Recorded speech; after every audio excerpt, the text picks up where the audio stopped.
স্বাধীনতার পর রাষ্ট্রের মূল প্রতিশ্রুতি ছিল সাম্য, মানবিক মর্যাদা ও সামাজিক ন্যায় বিচার। কিন্তু বাস্তবে রাজনৈতিক আনুগত্যই হয়ে উঠেছে সামাজিক ও অর্থনৈতিক সাফল্যের প্রধান শর্ত। চাকরি, ব্যবসা, শিক্ষা, নিরাপত্তা এবং বিচার ব্যবস্থাতেও প্রভাবশালীদের জন্য অবৈধ ও বিশেষ সুযোগ তৈরি করা হয়েছে।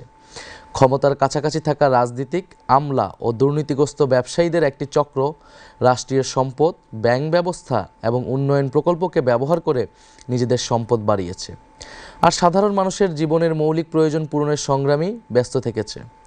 বাংলাদেশের উন্নয়ন পরিকল্পনা গড়ে উঠেছে রাজধানী ঢাকাকে কেন্দ্র করে।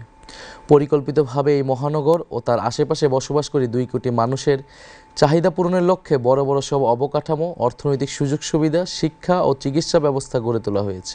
আর এদের মাথার উপরে বসে রাজধানী কেন্দ্রিক একটি ছোট্ট ধনিক শ্রেণী তৈরি হয়েছে, যারা অসৎ উপায়ে রাষ্ট্রীয় সম্পদ নিজেদের মধ্যে ভাগাভাগি করে নিয়েছে।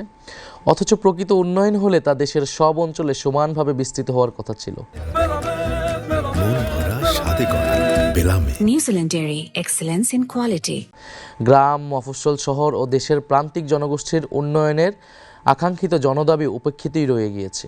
এই বৈষম্যমূলক ব্যবস্থার বিরুদ্ধেই জুলাই বিপ্লব ছিল একটি গণবিদ্রোহ, যার লক্ষ্য ছিল পুরনো বন্দোবস্ত ভেঙে ন্যায়ভিত্তিক রাষ্ট্রকাঠামো প্রতিষ্ঠা করা। কিন্তু পুরনো ব্যবস্থার সুবিধাভোগীরা আবারও পূর্বেকার দুর্নীতিগ্রস্ত, বেইনসাফের বৈষম্যমূলক কাঠামো ফিরিয়ে আনতে পূর্ণ রাজনৈতিক শক্তি নিয়ে নির্বাচনের মাঠে নেমে পড়েছে। ফ্যাসিস্ট যুগে সংগঠিত গুম, খুন, নির্যাতন, মিথ্যা মামলা ও হামলার বিচার হবে।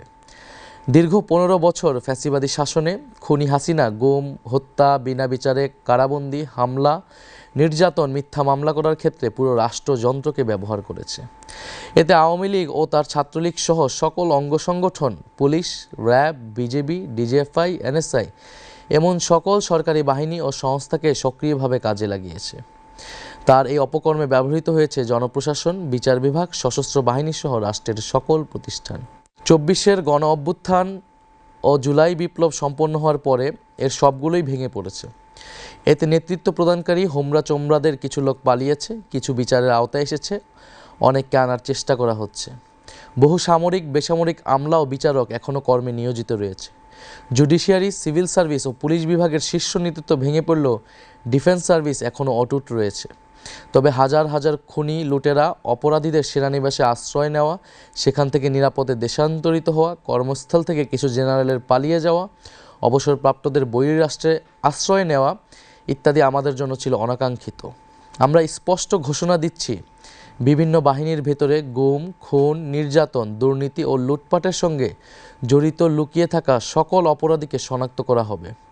তদন্ত ও বিচার প্রক্রিয়া সম্পন্ন করে প্রকৃত দায়ীদের বিচারের আওতায় এনে শাস্তি বিধান করা হবে। খুনি হাসিনাকে উৎখাত করার পর এই সকল অপরাধীকে গ্রেফতার ও আইনশৃঙ্খলা পরিস্থিতি নিয়ন্ত্রণের জন্য ম্যাজিস্ট্রেসি ক্ষমতা দিয়ে সারা দেশে সশস্ত্র বাহিনীকে নামানো হয়েছে। অপারেশন ডেভিল হান্ট শুরু হলেও অপরাধীদের শনাক্ত করা, অস্ত্র উদ্ধার, গ্রেফতারের মতো কোনো উল্লেখযোগ্য কাজ হয়নি। গুম বিষয়ক কমিশন 1850-টির বেশি অভিযোগ নিয়ে কাজ করেছে, কিন্তু দুঃখজনকভাবে নিরাপত্তা বাহিনীর ভেতরে লুকিয়ে থাকা ফ্যাসিবাদের দোসররা তথ্য ও আলামত নষ্ট করে তদন্ত ও বিচার প্রক্রিয়াকে বাধাগ্রস্ত করার চেষ্টা করছে।